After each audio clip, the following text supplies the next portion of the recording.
adding to some of our double stack mitts or our micro mitt work. So we're going to add head movement in with slipping and bobbing and weaving, as well as just a basic 4-count combination in front, adding to the drill to make it flow in a different way. Okay, so we start with our jab, cross, hook, cross, jab, cross, hook, cross. When he throws a hook, we're going to roll, and then he crosses, we're going to slip, which would put me where? Right here for our good double stacks. We have to step in, right? We can give him a push, he signals the cross, right? Cross, cross. He puts the mitt down on the leg. Inside, he pushes, heel, elbow, push, right? So that was the variation we changed today, was that after we cross, before the other day we were stacking for teep close, or we were switching our feet for a teep rear. I noticed that it's a bit harder because it requires a lot of control of range. So what we're going to do is just switch that to a kick down low, okay? So it flows easier. So he could even make it where it flows for me. So after the 2 crosses, instead of signaling a right kick, he signals a left. He signals a left, then I have to switch my feet, it has to flow, right? So it's 1, 2, 3. Then I'm already in his range, that's why he would push, right? See the movement? And then get back again. Alright? So the first part again was jab, cross, hook, cross, full extensions. He's got a hook first. If he does that, that's fine. We're going to go right back into our basic warm-up. He forgot the head movement, that's fine. Cross. We could cross here, or he signals again, We can jab cross here. He signals him up again, and let's say he puts this one up but forgets this one. We could cross, and he throws that one up, touch cross, right? From here, he puts the leg down, right? Pushes in, elbow, right? If he pushes really hard, do you see how it's not going to work the same way? Push, he has mitts, you get stuck. I got stuck. Oh, I see. See, is your mitt so big? Yeah. So your hand's a different size. So the peel with the micro mitt's a lot easier.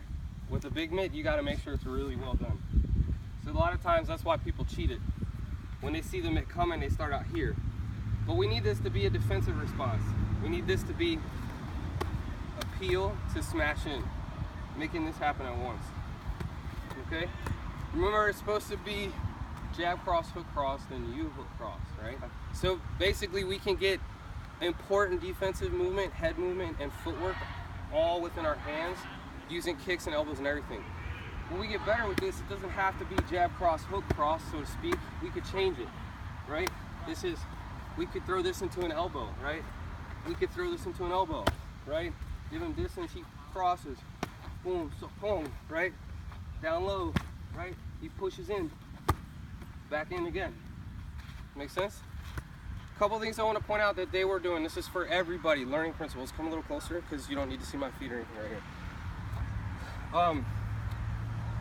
When you bob and weave, keep your eyes up, but most importantly, keep your hands, your knuckles, in line with your cheekbones. Because if I'm bobbing and weaving when he throws a hook and he knows anything, he sees me do this, he's just going to throw a knee.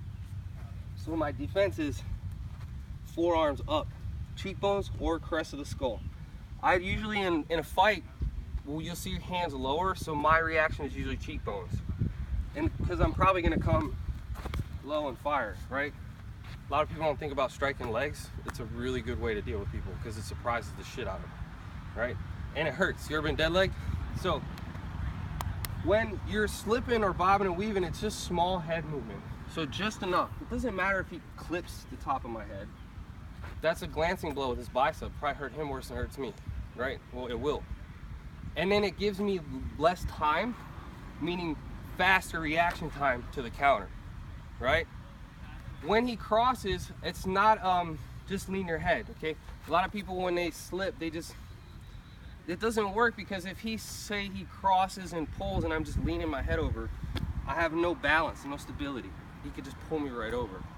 So when I actually slip, when I see the straight hand come in, it's just a minimal movement, but turning the feet and the hips makes my head move off the center line. So he's coming straight in, and it's that. The same thing applies, he comes straight this way. It's small, he comes in straight this way, just elevation changes. He comes in this way, hips, he comes in this way. it's not ever big and my hands are always up, so I can always return fire, like immediately.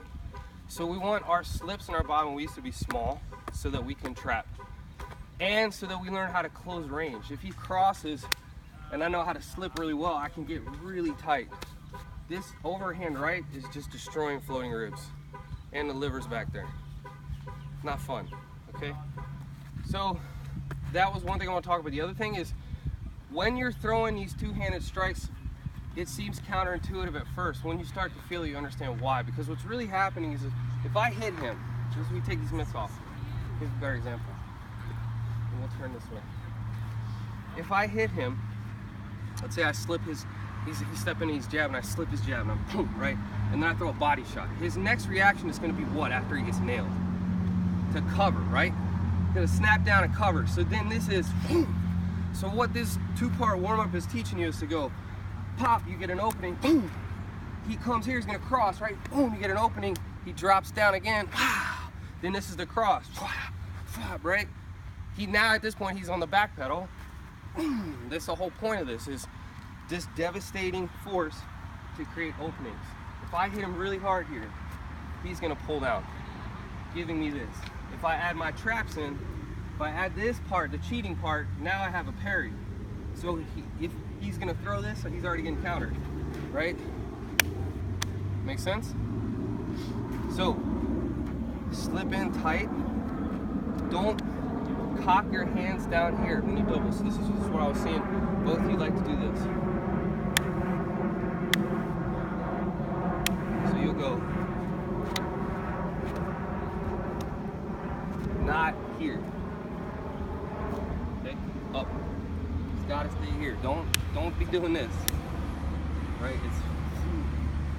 It's straight hand. See how you can turn this like a hammer fist? You can turn this like a straight cross, and a hook or an overhand tie hook. Comes more like this. Punch him with this part of your fist. It's meant to get into cover. Right? Okay? So, good. Nice. Thank you.